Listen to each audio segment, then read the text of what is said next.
नमस्कार, हरियाणा न्यूज का खास कार्यक्रम खबर गरम है देख रहे हैं आप और मैं हूं आपके साथ हितेंद्र। इस कार्यक्रम में हम बात करेंगे आज दिन भर की बड़ी खबरों की। तो चलिए कार्यक्रम की शुरुआत करते हैं।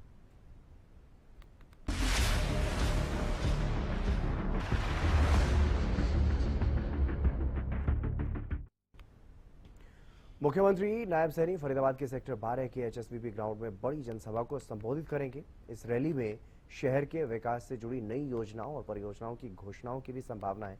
कैबिनेट मंत्री विपुल गोयल ने इस रैली की तैयारियों का जायजा लिया। एक रिपोर्ट आप देखिए।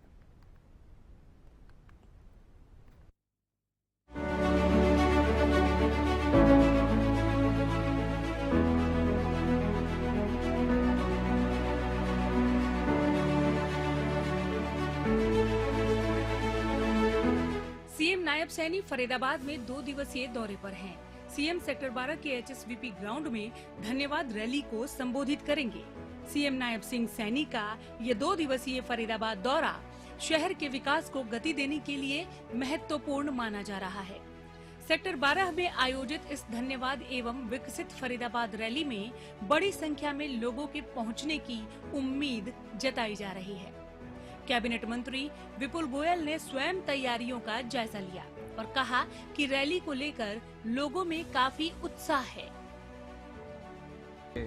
खास सौगात क्या पहले ही सीएम साहब ने इतना सब दिया है, उसका धन्यवाद करेंगे और सीएम साहब जो भी देकर जाएंगे बहुत अच्छा ही देकर जाएंगे, क्योंकि ऑलरेडी बजट के अंदर इतनी सारी अनाउंसमेंट फरीदाबाद के लिए की है और लोगों के अंदर उत्साह है। लोग उनसे सुनना चाहते हैं, उन्हें उनसे मिलना चाहते हैं और जो चीज़ें उन्होंने फरीदाबाद को दी हैं उसका धन्यवाद करना। कितने लोगों के पहुंचने की उम्मीद है? देखिए, अब हमने तो सभी को निमंत्रण दिया है। लोगों में जो जुनून है आप भी शहर के अंदर देख ही रहे हैं। कल पता लग गया कितने लोग यहाँ पर होंगे। आकर्षण का केंद्र तो नायब सैनी जी है कि नायब सैनी जी की दी हुई सौगातें हैं, तो वही यहाँ पर आकर्षण का केंद्र है। लेकिन लोग जब आएंगे अच्छा लगेगा, अच्छी व्यवस्था। शहरवासियों से यही अपील है कि ये रैली नायब सैनी जी की या विपुल गोयल की नहीं है, फरीदाबाद के विकास की रैली है। ज़्यादा से ज़्यादा संख्या में आए, लोग उन्हें सुने, लोग उनसे उम्मीद जो उन्होंने इतना ज़्यादा पहले दिया उसका धन्यवाद के साथ साथ आगे की डिमांड है।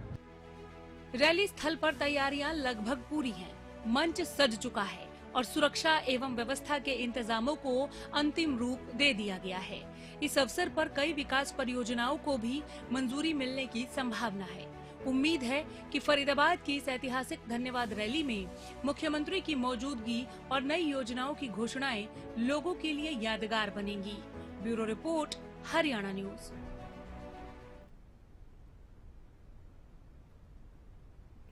हरियाणा कांग्रेस की बहुप्रतीक्षित अनुशासन समिति की बैठक तो खत्म हो गई, लेकिन राज्यसभा चुनाव में क्रॉस वोट करने वाले विधायकों पर अब तक कोई बड़ा फैसला सामने नहीं आया। चंडीगढ़ में हुई इस अहम बैठक में शोकॉज नोटिस पर मिले जवाबों और विधायकों के रवैये पर विस्तार से चर्चा की गई, जिसके बाद अब सबकी नजर कांग्रेस हाईकमान के फैसले पर टिकी है। देखना होगा कि बागी विधायकों पर सस्पेंशन बरकरार रहता है या उन्हें पार्टी से बाहर का रास्ता दिखाया जाता है। रिपोर्ट आप देखिए।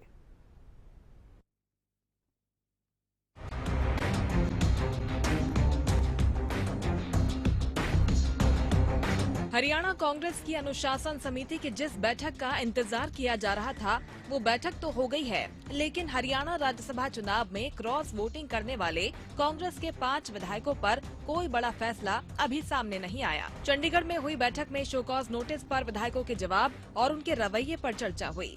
नारायणगढ़ विधायक शैली चौधरी और सढौरा विधायक रेणु बाला भी बैठक में पहुंची।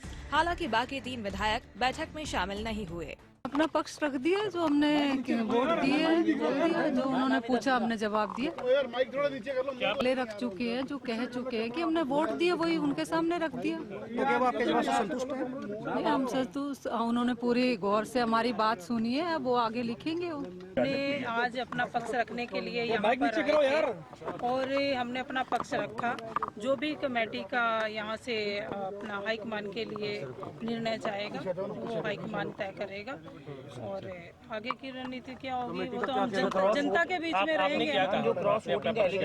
मैंने अपना पक्ष यही रखा कि हमने 16 तारीख को हमारे जो वहाँ पे प्रभारी जी थे हमारे बीके प्रसाद जी, उनको मैंने अपना वोट दिखाया और वोट दिखाने के बाद उन्होंने मुझे ये भी कहा कि आप अपना वोट को उसको फोल्ड करें तब डालें। उनके सामने ही वोट दिखाया, फोल्ड किया, तब जाके हमने वोट को पेटी में डाला। चंडीगढ़ में हुई बैठक अनुशासन समिति के चेयरमैन धर्मपाल मलिक की अध्यक्षता में हुई। बैठक के बाद धर्मपाल मलिक ने स्पष्ट कर दिया है कि 3 विधायकों ने जवाब दिया, लेकिन 2 विधायकों की तरफ से कोई जवाब नहीं आया। उन्होंने कहा कि क्रॉस वोटिंग मामले पर हाईकमान को रिपोर्ट बनाकर भेज दी गई है और आगे का फैसला हाईकमान करेगा। वो है जो 5 जो विधायक हैं जिनको हमने नोटिस दिए थे, उन 5 विधायकों में से 2 लोगों ने जवाब नहीं दिया, जिनके नाम हैं मिस्टर मोहम्मद इजराइल और मोहम्मद इलियास। इन 2 लोगों ने जवाब नहीं दिया, 3 लोगों ने जवाब दिया है और तीनों ने एलिगेशंस डिनाई किए हैं। लेकिन हमारे हर तरह से रिपोर्ट जो हुआ है मामला, और हमने बात की है CLP लीडर से भी, और BK हरिप्रसाद जी जो प्रभारी हैं, जो वहाँ जिनकी ड्यूटी थी, जो एजेंट थे, हमने सारी चीज़ों को डिस्कस करके और कुछ चीज़ें सोच विचार करके डिसीजन लिए हैं, जो अभी हम डिस्क्लोज नहीं कर सकते, वो पार्टी हाईकमांड को भेज देंगे। वहीं नेता विपक्ष भूपेंद्र हुड्डा ने भी क्रॉस वोट करने वाले विधायकों पर कड़े एक्शन की बात करते हुए कहा कि अंतिम फैसला हाईकमान का होगा। 5 का मेरे से नहीं, उन लोगों से जिनमें इलेक्ट करके भेजा है, उनको धोखा दिया इन्होंने। वो अगर इनमें इखलाक है तो इस्तीफा दें, लोग जवाब दे देंगे। जवाब तो आ गया था, उसने क्या आ गया? 5 आदमी क्रॉस वोटिंग करिए, पार्टी डिसिप्लिनरी एक्शन लेगी, खत्म होगी। बहरहाल डिसिप्लिनरी एक्शन कमेटी ने पार्टी के खिलाफ जाने वाले विधायकों के सियासी भविष्य पर अपनी रिपोर्ट सौंप दी है। अब इन विधायकों का सस्पेंशन होता है या पार्टी से बाहर का रास्ता दिखाया जाता है, इसका फैसला हाईकमान के हाथों में है। Bureau report, Haryana news.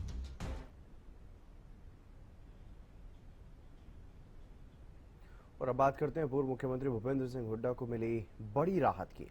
AJL मामले में आरोप मुक्त हो गए हैं हुड्डा। भूपेंद्र सिंह हुड्डा ने अदालत के फैसले को सत्यमेव जयते बताया और न्यायिक प्रक्रिया पर भरोसा जताया। आइए जानते हैं इस मामले की पूरी कहानी।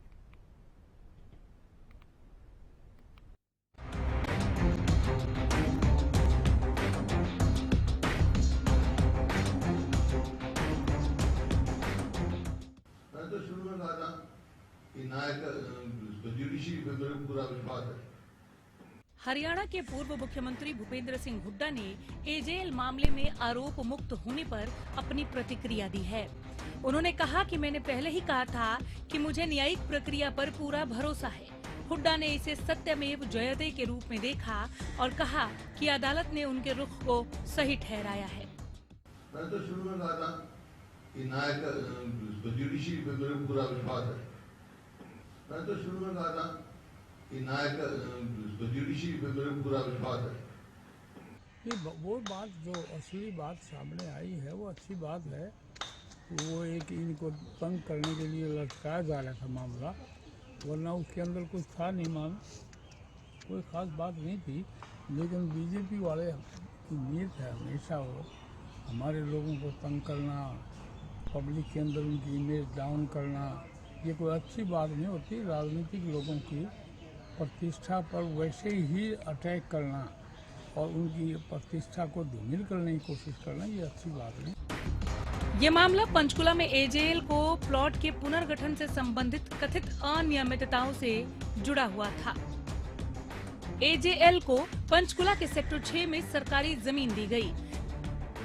ये जमीन मूल रूप से 1982 में भजनलाल सरकार ने आवंटित की थी। निर्माण 6 महीने में शुरू होना था, 10 साल में पूरा नहीं हो सका। 2005 में भूपेंद्र हुड्डा की सरकार ने फिर से जमीन AJL को आवंटित कर दी। जमीन के दोबारा आवंटन का मामला मुद्दा बना। भूखंड के पुनः आवंटन में अनियमितता बरतने का आरोप। CBI ने 27 जनवरी 2017 को मामले में केस दर्ज किया। 1 दिसंबर 2018 को चार्जशीट दायर की। 2021 से 2025 तक हाईकोर्ट ने केस में सुनवाई पर स्टे लगाए रखा। सीबीआई की विशेष कोर्ट ने हुड्डा और मोतीलाल वोरा को आरोप मुक्त किया। केंद्रीय जांच ब्यूरो की एक विशेष अदालत ने सबूतों के अभाव में भूपेंद्र सिंह हुड्डा और अन्य को आरोप मुक्त कर दिया है। भूपेंद्र हुड्डा के वकीलों का कहना था कि ये एक प्रशासनिक फैसला था और इसमें कोई आपराधिक साजिश नहीं थी। Bureau report, Haryana news.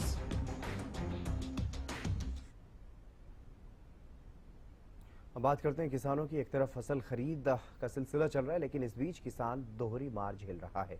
एक तरफ बारिश और ओलावृष्टि ने खेतों में खड़ी फसल को नुकसान पहुंचाया, तो वहीं दूसरी तरफ मंडियों में पहुंची गेहूं और सरसों भी भीगकर खराब हो गई। इससे किसानों को भारी आर्थिक नुकसान का सामना करना पड़ रहा है। वहीं सरकार ने ऐलान कर दिया है कि फसल की आवक को लेकर प्रदेश की मंडियां 24 घंटे खुली रहेंगी और गेट पास दिन रात काटे जाएंगे। रिपोर्ट आप देखिए।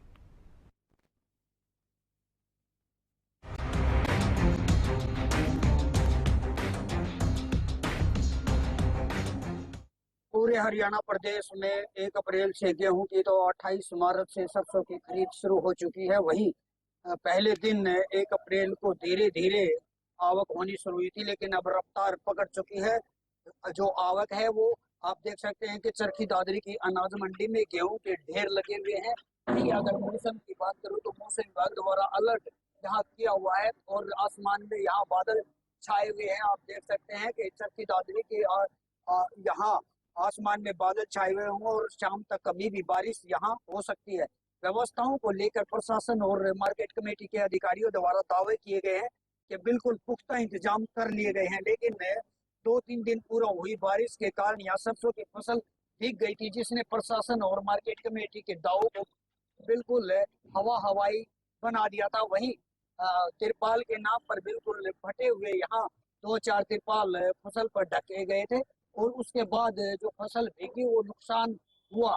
लेकिन मार्केट कमेटी के अधिकारियों का कहना है कि ये नुकसान किसानों का नहीं, आड़तियों का होगा। आड़तियों को पहले ही निर्देश दे दिए गए थे। वहीं अगर मैं बात करूं आने वाले समय के, तो आने वाले 2 दिनों में यहाँ बरसात तेज हो सकती है या ओलावृष्टि भी साथ में हो सकती है। वहीं पुख्ता इंतजाम के नाम पर दावे फेल कहीं ना कहीं प्रशासन के यहाँ नजर आ रहे हैं और वहीं किसानों का भी यही कहना है कि जो नई पद्धति है वो उनके समझ में नहीं आ रही है। तो प्रदेश में फसल खरीद शुरू हो चुकी है।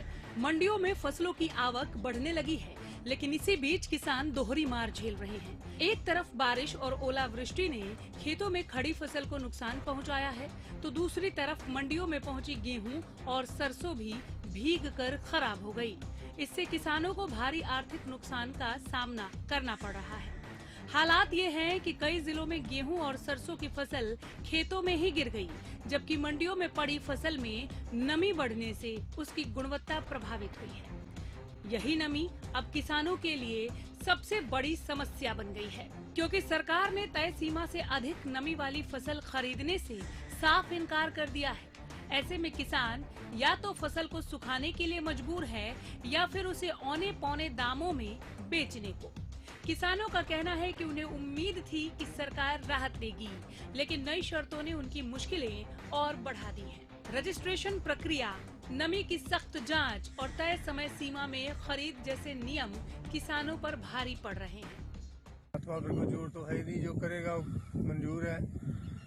बाकी बदल हो रहा है, रोज बूंदाबांदी 2-3 दिन हो जाती है। फसल तैयार हुई हुई है, समझो 5-10 दिन कटाई चलेगी। बाकी है मौसम खराब, गेहूँ गिरने में बहुत खराब आया है।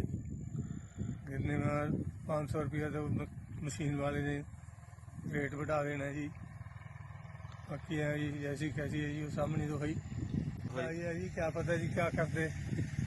मनोज नंदगांव से जी मैं सरसों लेके आया हूँ भिवानी मंडी में, और जब जमींदार जो लेके आता है यहाँ गेट पे तो थोड़ी दिक्कत आ रही है सरसों को। वो गेट पर नंबर मांगते हैं, ट्रैक्टर के नंबर लगा के ले आओ। जमींदार इतना बिजी है कि मौसम खराब चल रहा है, इसमें नंबर लगाए या सरसों को बेचे, कैसे क्या करे। गेट पे हमारे परेशानी आ रही है जमींदारों को। इन्हीं मांगों को लेकर अब कुछ किसानों ने विरोध का रास्ता अपना लिया है। कई जगहों पर धरना प्रदर्शन किए जा रहे हैं और किसान सड़कों पर उतर आए हैं। किसानों की मांग है कि सरकार फसल खरीद की शर्तों में ढील दे, प्रक्रिया को सरल बनाए और नुकसान की भरपाई के लिए जल्द मुआवजा जारी करे। साथ ही किसान गिरदावरी की भी मांग कर रहे हैं। गिरदावरी यानी खेतों में जाकर फसल नुकसान का सरकारी सर्वे, ताकि सही आकलन के आधार पर किसानों को उचित मुआवजा मिल सके। इधर प्रदेश कांग्रेस ने भी फसल खरीद की नई शर्तों पर मोर्चा खोल दिया है। नई खरीद प्रक्रिया को लेकर नए नियमों पर भूपेंद्र हुड्डा ने कहा कि ऐसी शर्तों से किसान परेशान होगा। नए नियमों को बिल्कुल बंद करना चाहिए। कांग्रेस नए नियमों का हर जिले में विरोध करेगी। आज से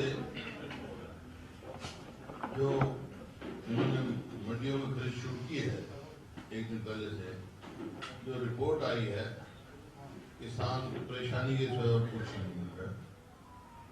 जब पूरी तरह से तैयारी नहीं है मंडियों में, कहीं बारदाना नहीं, कहीं तिरपाल की कमी है और नए नए कानून लगा दिए, किसान को कैदी बनाने की तैयारी कर रहे हैं। जैसे कहा कि ट्रैक्टर पे बड़ी नंबर प्लेट लेके आओ, गेट पे गेट पास मिलेंगे और बायोमेट्रिक होगा। मतलब ऐसी शर्तें लगा रहे हैं। तीन गारंटर चाहिए, गारंटर चाहिए। ऐसी शर्तें लगा रहे हैं कि किसान मंडी से बाहर ही सस्ता बेच के चले जाए। मतलब ये वो घोटाला होने जा रहा है। भाई किसान है, मतलब सब कह रहे हैं कि फसल की कम हुई है, आपके क्या दिक्कत है? कांग्रेस के समय में खूब सबका एमएसपी मिलता था। इस सरकार में कभी एमएसपी पूरा किसान को मिला से जगह जगह से है और इसी वास्ते हमने कार्यक्रम बनाया है। मैं स्वयं भी और पार्टी अन्य पदाधिकारी विधायक तो जो उनके मंडियां पड़ती हैं उनको दौड़ लगाएंगे और मौके पे देखेंगे। अब देखने वाली बात होगी कि सरकार किसानों की इन मांगों और उन पर पड़ रही इस दोहरी मार को लेकर क्या कदम उठाती है। Bureau report, Haryana news.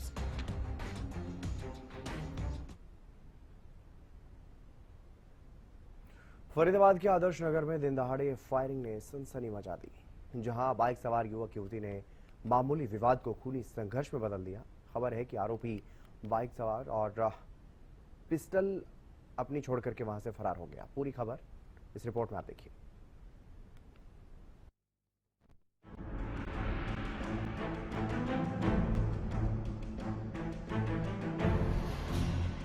Faridabad के आदर्श नगर थाना क्षेत्र में दिन दहाड़े फायरिंग की घटना से इलाके में सनसनी फैल गई।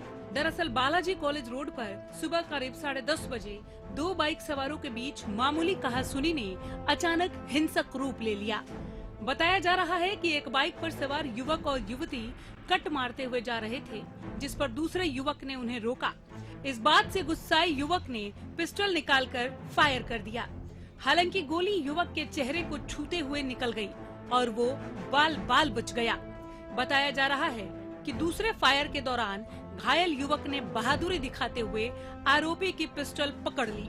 इसके बाद आरोपी युवक और युवती मौके पर अपनी स्प्लेंडर बाइक और हथियार छोड़कर फरार हो गए। खबर मिलते ही पुलिस मौके पर पहुंची और बाइक और पिस्टल को कब्जे में ले लिया। आसपास लगे सीसीटीवी कैमरों की जांच की जा रही है और आरोपियों की तलाश तेज कर दी गई है।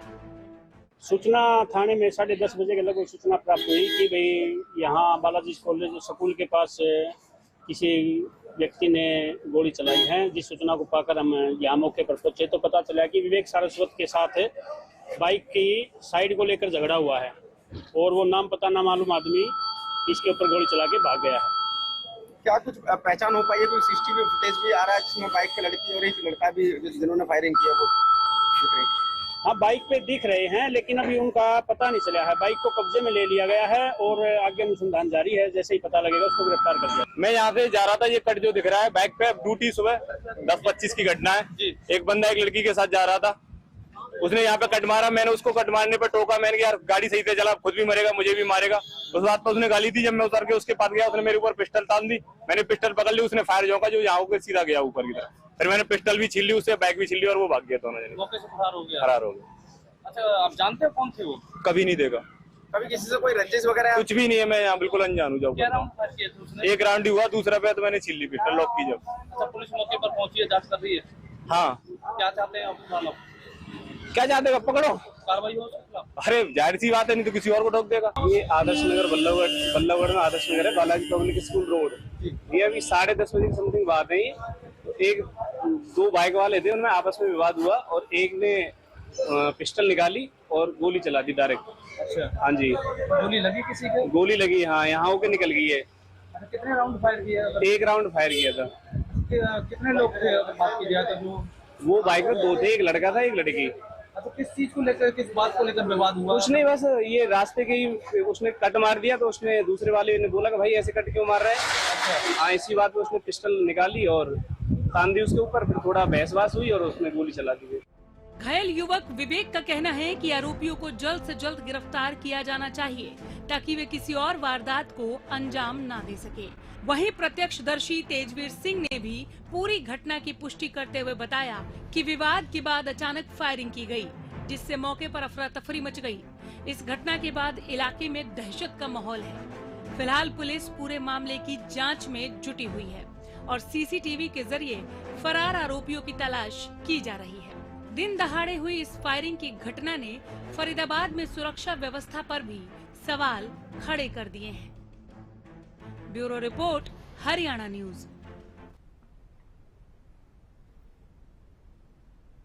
और फरीदाबाद से ही एक और दिल दहला देने वाली वारदात सामने आई है, जहां प्यार, शक और गुस्से ने मिलकर एक युवक की जान ले ली।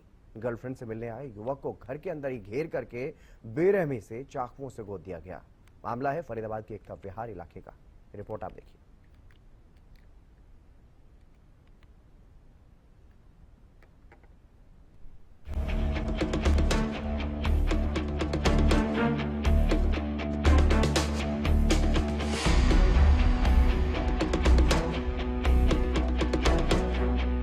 मानस चुपके से अपनी महिला मित्र से मिलने उसके घर पहुंचा था, लेकिन उसे क्या पता था कि ये मुलाकात उसकी जिंदगी की आखिरी मुलाकात बन जाएगी। घर में मौजूद गर्लफ्रेंड की छोटी बहन ने मानस को देख लिया और उसे ये नागवार गुजरा। बस फिर क्या था, एक फोन कॉल ने सब कुछ बदल दिया। छोटी बहन ने अपने कुछ साथियों को मौके पर बुला लिया और फिर घर के अंदर ही मानस को घेर लिया गया। पहले लात घूसों से बेरहमी से पीटा गया और फिर निकले चाकू। तब शुरू हुआ वार पर वार। ताबड़तोड़ हमले में मानस खून से लथपथ होकर वहीं गिर गया। घायल हालत में उसे अस्पताल ले जाया गया। दिल्ली के सफदरजंग अस्पताल में जिंदगी और मौत के बीच जूझते हुए आखिरकार मानस ने दम तोड़ दिया। जी, इस घटनाक्रम के संबंध में एक मृतक जो लड़का लड़ाई झगड़े में एक्सपायर हो गया था, मानस राय, जिसकी उम्र 25 साल थी, उसके पिताजी ने एक थाना पल्ला में शिकायत दी, जिसने अपनी शिकायत में बताया कि 1 अप्रैल को रात को समय करीब 10 बजे उसका बेटा अपने एक जानकार युवती के पास गया था रोशन नगर में, जहां पर उसका पिताजी भी मौजूद था। युवती का आपस में बातचीत कर रहे थे। इतनी देर इस दौरान जो अमन है अपने 4-5 साथियों के साथ वहां पर आया और उसके बेटे के साथ मारपीट की और अमन ने उसके बेटे को चाकू मार दिया। तो इलाज के दौरान सफदरजंग अस्पताल में मानस की मृत्यु हो गई। जो अमन ये है अपना अमन है और जो मानस राय है ये अपने लोकल बॉर्डर पे ही रहते हैं। दिल्ली पहले जयपुर में रहते थे। इनकी आपस में जान पहचान थी और इनकी पुरानी कहासुनी चली आई थी। इसी को लेकर इन्होंने घटना को अंजाम दिया। ये जो शिकायत में बताया गया है कि भाई ये लगभग 10 से 10:30 बजे की घटना है। पुलिस ने इसमें पिता की शिकायत पर हत्या से संबंधित धाराओं के अंतर्गत मामला दर्ज कर लिया, अनुसंधान किया और पुलिस ने त्वरित कार्रवाई करते हुए 24 घंटे के अंदर इसमें एक नाबालिग सहित 5 आरोपितों को पुलिस ने गिरफ्तार कर लिया है, जिनको आज न्यायालय में पेश किया जाएगा। जी, जो बताया गया है शिकायत में कि जो अमन ने चाकू से उस पे मानस पे पेट में वार किया था, जिससे उसमें लगी चोटों के कारण उसकी मृत्यु हो गई। मुख्य आरोपी अभी गिरफ्तार नहीं हुआ है। अभी जो सहयोगी आरोपी हैं जिनके द्वारा मारपीट की गई थी उनको काबू किया गया। मुख्य आरोपी अमन अभी फरार है। पुलिस उसको गिरफ्तार करेगी जल्दी और उससे पूछताछ करेगी, तभी इस मामले खुलासा हो पाएगा। जी, इसमें एक नाबालिग सहित 5 आरोपितों को पुलिस ने गिरफ्तार कर लिया है। जिस वक्त ये पूरा घटनाक्रम हुआ उस समय घर में लड़की के पिता भी मौजूद थे, लेकिन हालात इतने बेकाबू हो चुके थे कि कोई भी इस खौफनाक हमले को रोक नहीं सका। सूचना मिलते ही पुलिस मौके पर पहुंची और कार्रवाई करते हुए 5 आरोपियों को गिरफ्तार कर लिया गया है। फिलहाल सभी से पूछताछ जारी है। एक छोटी सी नाराजगी और उसका इतना खौफनाक अंजाम ये सवाल खड़ा करता है कि आखिर कब थमेगी ऐसी हिंसा। Bureau report, Haryana news.